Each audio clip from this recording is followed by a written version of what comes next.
नमस्कार, India at 9 में मैं कादम्बिनी शर्मा हूं आपके साथ। और सबसे पहले बात करते हैं हम हिमाचल की। कांग्रेस ने आखिरकार हिमाचल प्रदेश की कमान सुखविंदर सिंह सुक्खू को सौंप दी है। आज कांग्रेस विधायक दल की बैठक में उनके नाम पर मुहर लगी।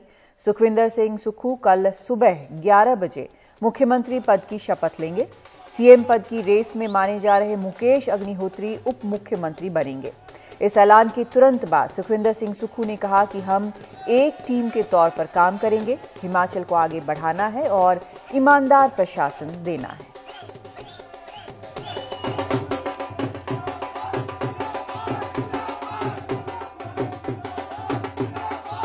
मैं श्रीमती सोनिया गांधी जी का, श्री राहुल गांधी जी का, श्रीमती प्रियंका गांधी जी का व्यक्तिगत तौर पर आभारी हूं कि मैं एक आम परिवार से उठकर मैंने अपनी राजनीतिक जीवन की शुरुआत की है। और जब भी मैं जीवन के जिस काल में पहुंचा, मुझे एनएसयूआई का अध्यक्ष राजीव गांधी जी ने बनाया, युवा कांग्रेस का अध्यक्ष मुझे सोनिया गांधी जी ने बनाया, प्रदेश कांग्रेस कमेटी का अध्यक्ष मुझे सोनिया गांधी जी ने बनाया।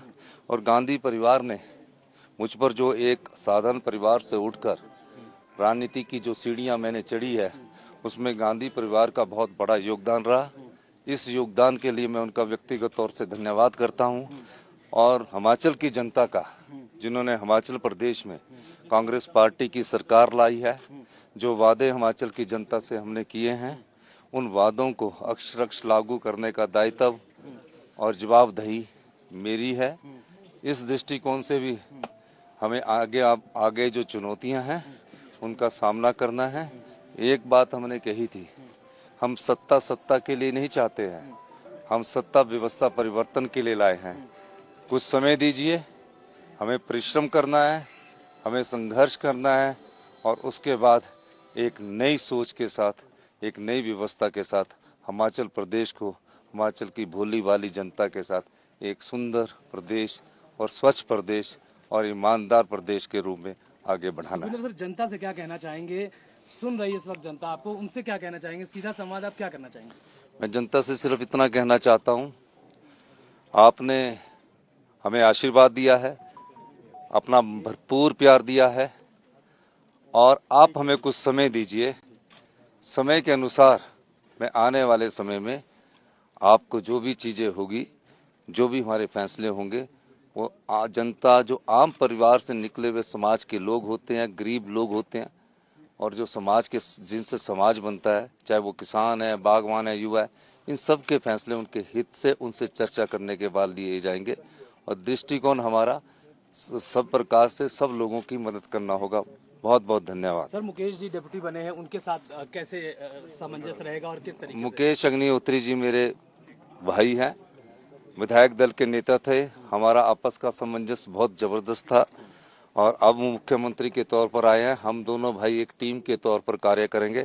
उस टीम में 38 प्लेयर्स और भी है, उनको अलग अलग जिम्मेवारी सौंपी जाएगी और हिमाचल प्रदेश की जनता की भावनाओं के साथ एक स्वच्छ और ईमानदार प्रशासन हिमाचल प्रदेश में लाया जाएगा। विधायक दल ने कल सर्वसम्मति से हाईकमान को अधिकृत किया था विधायक दल के नेता चुनने के लिए, और हाईकमान ने आज सुखविंदर सिंह सुक्खू को कांग्रेस विधायक दल का नेता यानी मुख्यमंत्री के रूप में चयन किया है और उप मुख्यमंत्री के रूप में भाई मुकेश अग्निहोत्री का नाम चयन किया है। शपथ सर कल 11 बजे। सर, कैसे देखते हैं, जो कैसे चलेगा राज्य के? बहुत बढ़िया चलेगा और पूरे अब देवभूमि से जो संदेश है पूरे देश में जाएगा। और हाईकमान का डिसीजन है, हाईकमान का बगैर का डिसीजन, हाईकमान का डिसीजन, हाईकमान का डिसीजन। Thank you sir.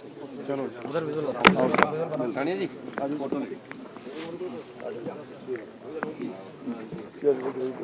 सर्वसम्मति से सारे विधायकों ने सुखविंदर सिंह सुक्खू जी को विधायक दल का नेता चुना है।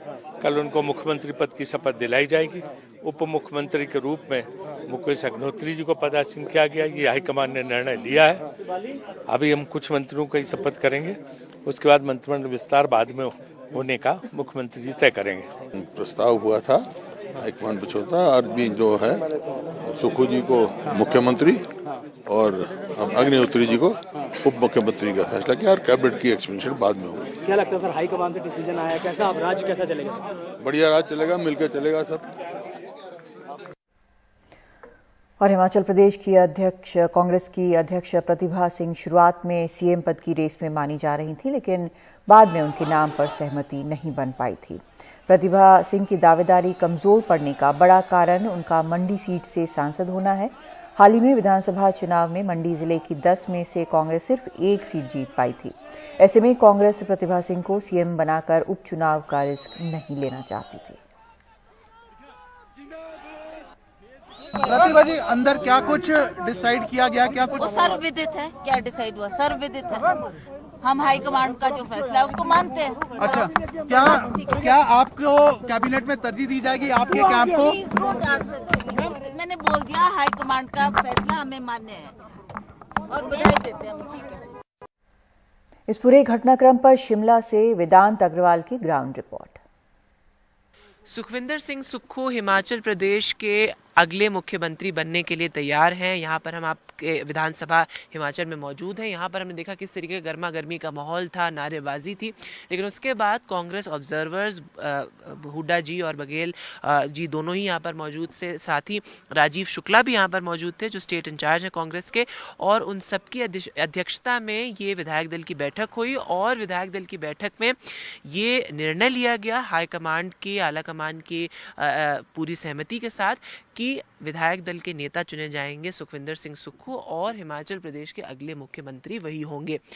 इसके अलावा जो बड़ी खबर ये आई वो ये कि मुकेश अग्निहोत्री, जिनका नाम पहले मुख्यमंत्री के लिए भी काफ़ी आ रहा था, सुर्खियों में रहा, उनको हिमाचल का उप मुख्यमंत्री बनाया जाएगा। ये काफ़ी लॉबिंग के बाद ये डिसीजन लिया गया, क्योंकि उसके पहले हमने देखा कि प्रतिभा सिंह जी का जो कैंप था वो भी कहीं ना कहीं विक्रमादित्य के लिए लॉबी कर रहा था कि उनको उप मुख्यमंत्री बनाया जाए, लेकिन यही अल्टीमेटली फाइनल हुआ कि मुकेश अग्निहोत्री डिप्टी सीएम के तौर पर हिमाचल प्रदेश को सर्व करेंगे और विक्रमादित्य को कैबिनेट में एक पोस्ट दी जाएगी। ये बात अभी सूत्रों के हवाले से सामने आ रही है। कल शपथ ग्रहण समारोह 11 बजे यहाँ पर हिमाचल में होगा। राहुल गांधी, प्रियंका गांधी, मल्लिकार्जुन खड़गे सभी उसमें मौजूद होंगे और बड़े पैमाने पर इस शपथ ग्रहण समारोह को किया जाएगा। कांग्रेस इस बार काफ़ी कॉशियस रह के बड़ी जल्दी इस पूरे प्रोसेस को कंप्लीट किया, क्योंकि देखिए कांग्रेस ऑब्जर्वर्स यहाँ शिमला में मौजूद थे। उसके बाद उन्होंने कई इंटरनल बैठकें भी करी और फिर विधायक दल की बैठक कल हुई जिसमें आला कमान को ये ऑथराइज किया गया कि वो फाइनल डिसीजन ले, और आज सीएलपी मीट में विधायक दल का नेता चुना गया सुखविंदर सिंह सुक्खू को, जो कि अब हिमाचल प्रदेश के अगले मुख्यमंत्री बनेंगे। कल ही शपथ ग्रहण समारोह है, तो उसमें कांग्रेस के तमाम बड़े नेता मौजूद होंगे और अब देखना यह होगा कि कैबिनेट में किसको किसको पोस्ट मिलती है और विक्रमादित्य को, जिनको कहा जा रहा है कि एक बड़ी पोजीशन दी जाएगी कैबिनेट में, उनको आखिर क्या पोस्ट मिलती है। तो ये कल हिमाचल के लिए बड़ा दिन होगा, क्योंकि 5 साल के बाद फिर से रिवाज कायम है और कांग्रेस की सरकार बीजेपी की सरकार के बाद अब वापस आ चुकी है। गुजरात में ऐतिहासिक जीत के बाद बीजेपी ने भूपेंद्र पटेल को विधायक दल का नेता चुना। 3 केंद्रीय पर्यवेक्षकों राजनाथ सिंह, बीएस येदियुरप्पा और अर्जुन मुंडा की मौजूदगी में गांधीनगर में उन्हें नेता चुना गया। भूपेंद्र पटेल मुख्यमंत्री के तौर पर 12 दिसंबर को अपने 20 अन्य मंत्रियों के साथ शपथ लेंगे। गांधीनगर के श्रीकमलम दफ्तर में शनिवार को बीजेपी के विधायकों की बैठक हुई, जिसमें राजनाथ सिंह समेत 3 केंद्रीय पर्यवेक्षकों की मौजूदगी में भूपेंद्र पटेल को नेता चुन लिया गया।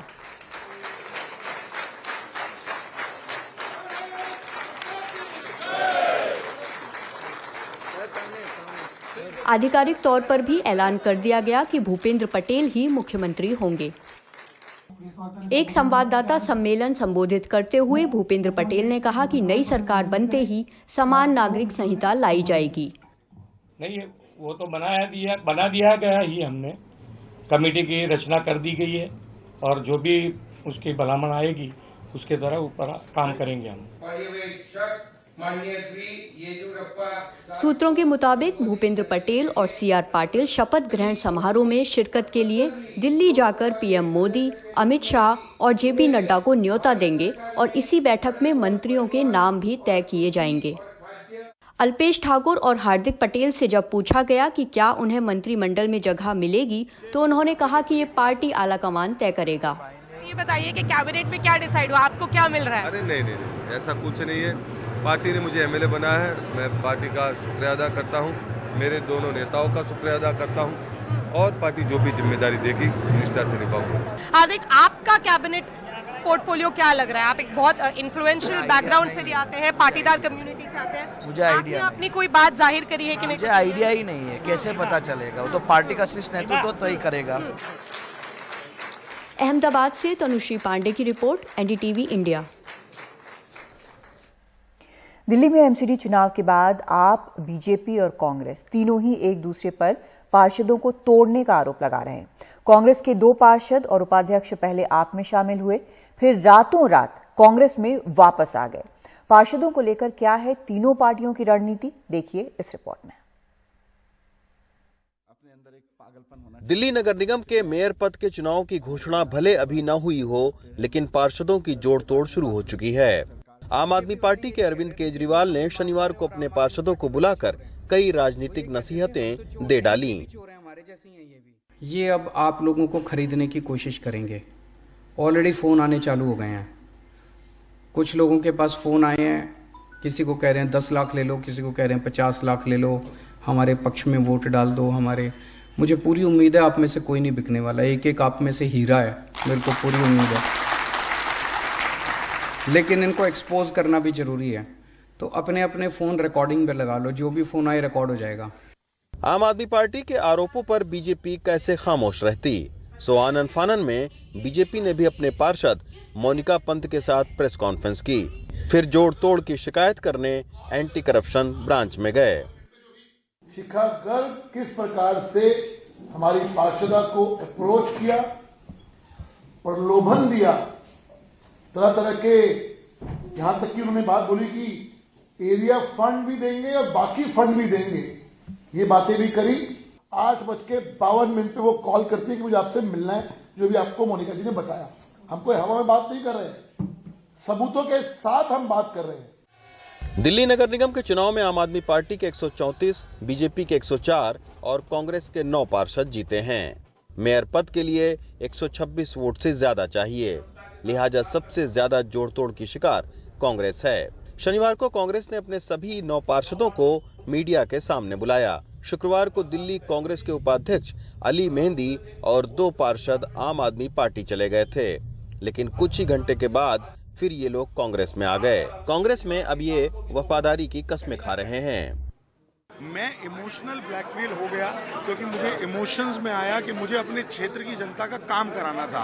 वो जो प्यार जनता ने दिया, उस वजह से मैं इमोशनल हो गया, और इमोशनल होके मैंने ये गलत स्टेप लिया, क्योंकि उन्होंने कहा कि आपके इलाके के अंदर डबल फंड दिया जाएगा और डबल काम कराया जाएगा। जिस वक्त कांग्रेस की प्रेस कॉन्फ्रेंस चल रही थी, लगातार कांग्रेस के नेताओं के फोन पर दूसरी पार्टियों के नेताओं के फोन आ रहे थे। प्रदीप साहनी जी जो चांदनी चौक से एमएलए हैं और हमारे पूर्व कांग्रेस के एमएलए भी रहे, हमारे साथी रहे।